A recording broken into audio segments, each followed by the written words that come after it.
Hello guys, magandang araw. Welcome sa kusina ni Bebeng. So ngayon, gagawa tayo ng chicken humba ala susi. So ayan, gigisa mo muna tayo ng sibuyas at ang bawang. So i-golden brown lang natin ito guys. Ayan, at isunod po natin yung ating nalinis na chicken. So ayan, dyan din po natin siya igigisa. Ayan, balik rin lang po natin siya guys para pantay yung kanyang pagkaluto hanggang sa makuha natin yung perfect golden brown siya.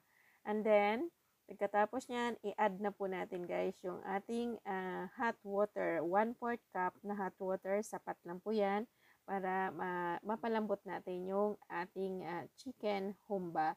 And ang ingredients pa po natin dito guys ay 2 cups na cola. So, ayan ang ilalagay natin dito sa ating chicken humba.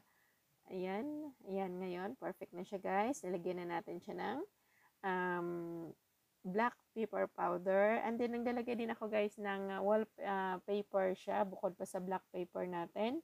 And then, lagyan din po natin siya ng 1/4 teaspoon na pwede siyang fresh guys na ginger. O ginagamit ko dito is powder. Mas concentrated siya yung ating powder na ginger. Mas magsusuit siya doon sa ating chicken humba.